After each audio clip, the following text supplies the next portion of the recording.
Chapter 19. A long-awaited talk. Later that day. So, what do you say, Egghead? Want to take those wings for a spin? Rainbow asked, as if there was no other answer but yes. Thus, she would be sorely disappointed. Not yet, Rainbow Dash. I have other things to take care of first.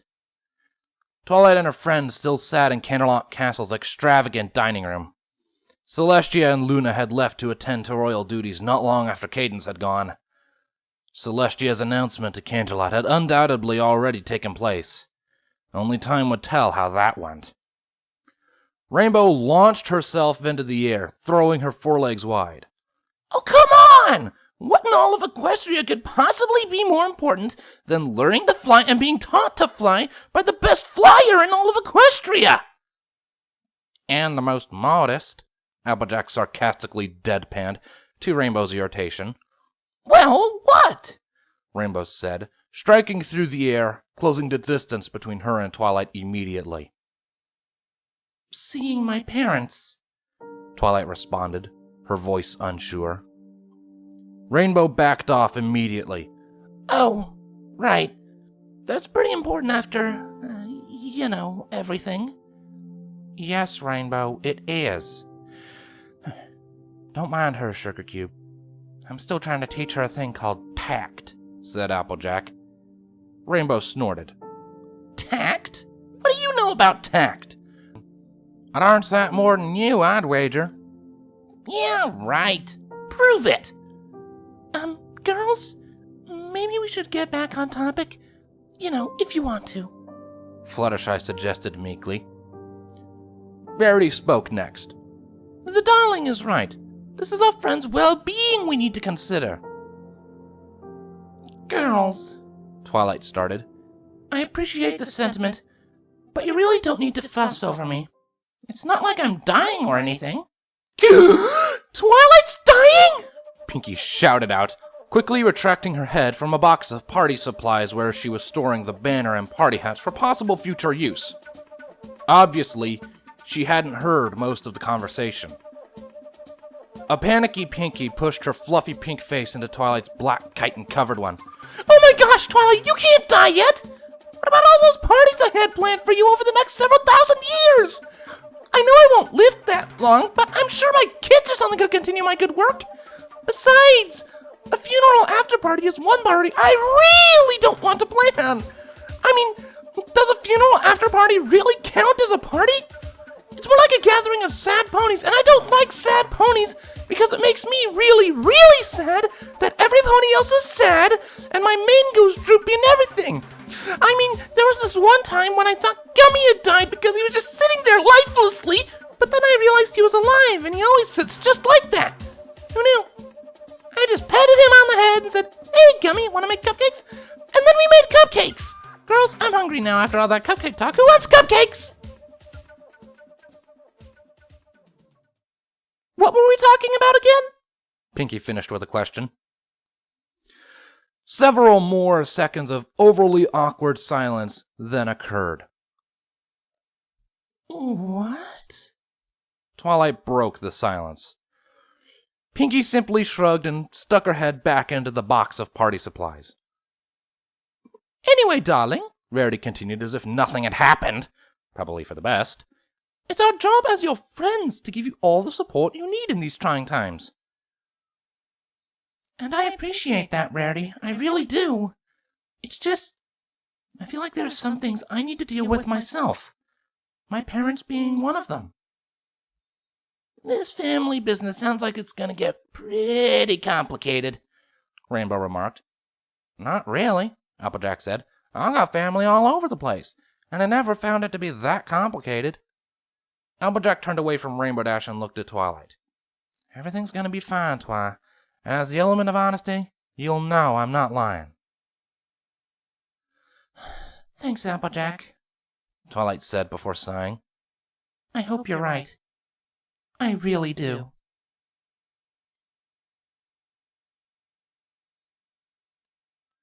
Household of Nightlight and Twilight Velvet. Canterlot.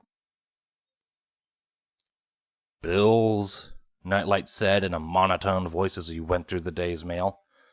Bills, he repeated. Both he and Twilight Velvet sat in their household's living room. They sat on the larger sofa as Nightlight went through all the letters piled on the small table in front of them. Velvet sat beside him, lounging while reading a romance novel. Bills, bills, more bills. Velvet rolled her eyes, barely holding in a sigh.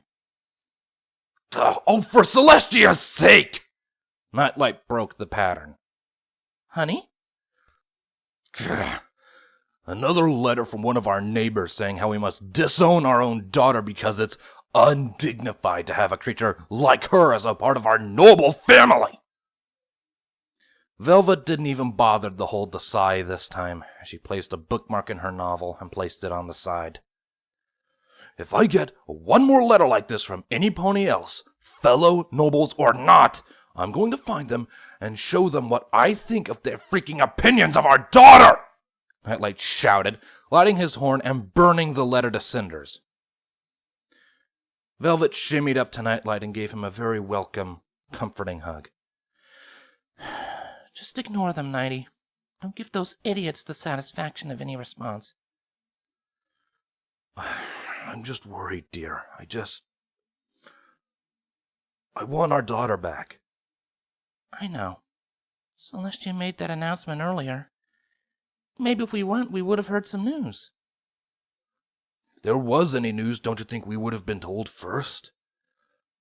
That, and if she was back, wouldn't she visit us right away? This is Twilight we're talking about, honey. Velvet chuckled. Nightlight couldn't help but chuckle himself. Good point. Still, though, wouldn't she... A knock came to the door, interrupted whatever Nightlight was going to say. Who could that be? Velvet asked, to no pony in particular. Nightlight got up from the sofa and made his way to the household's entrance hall, approaching the front door. When he opened the door, a couple of stoic solar guards could be seen standing alongside 5 armored individuals with the unmistakable profiles of changeling drones. None of this, however, fazed Nightlight. His attention was grabbed by the form in front of him. She was almost unrecognizable, chitin as black as night, an almost translucent-looking blue mane with a green highlight and sharp fangs hanging from her muzzle. And yet she was recognized instantly. The obvious cutie mark, the timid posture, and the ever-so-familiar sparkling, lavender eyes looking up at him in absolute terror. Daddy? Twilight? It is you, isn't it? Yes, it's me. Look, if this is a bad time... Don't you even think about it, young lady! Nightlight blurted while pulling Twilight into a warm hug, a tear rolling down his cheek. What? You're not mad? I guess after the princesses and my friends, I really shouldn't be surprised. Nightlight released Twilight. Twilight, if you didn't overreact and needlessly panic about things, you wouldn't be, well, you, now would you? Twilight giggled. Very true. Nightlight gestured Twilight to enter. The others stayed outside to give the young princess some space. Who was it, Nighty? Velvet called through. Hi. Twilight called as she walked towards the living room entrance. Twilight? Her adoptive mother stuck her head into the hallway. Hey, and what time do you call this? Huh? Twilight tilted her head, confused already. I mean, really? Not even a single letter to say, hey, I'm okay, by the way. Do you have any idea how worried we've been? Tell her, Nighty! Nightlight simply shuffled into the living room and over to the sofa, nervously. Honestly, young lady, I have half a mind to ground you. But I'm an adult. And I'm your mother! Velvet finally shouted, running up to Twilight and crushing her into yet another embrace. This was becoming a theme. Her voice came out at a near whisper. Please don't scare me like that again. I promise. Twilight hugged back. How had she ever doubted them? Good, Velvet said as she finally calmed down, both her and Twilight taking seats around the table. Now, I have a feeling we have some catching up to do. Yeah. How much were you told? Her face betrayed her fears. Enough. What's she like? What do you mean? Your real mother. You are my real mother, just as much as she is, Twilight assured. Velvet smiled. I know, Twily. I didn't mean it like that. It's just, I always knew you had other parents out there somewhere. I just never imagined she would be a queen. Velvet's eyes suddenly lit up. Which means my daughter is a princess. Ha! Take that, Snooty Blue! Your son is a prince in name only, while mine will one day rule a kingdom. Prince Blue Blood my ass! Oh, you have no idea how long that old mare has been bragging about that. It's been ever since you became Celestia's students. Ugh, Fuss, that whole family has a terrible ego complex. Come on, honey. Twilight doesn't need to hear about your rivalry with Snooty Blue. Velvet huffed. Fine, but I'm still going to shove it in her face, and you can't stop me. Of course, dear. Twilight chuckled lightly. It was good to see things haven't changed. Every pony was right. Everything was going to be just fine. So, Nightlight started, in a way that immediately told you that your dad was about to tease you ruthlessly. Any of those changelings out there with you? I mean, you never managed to find a cult friend with a pony, so maybe with another changeling? Dad? Twilight groaned pleadingly.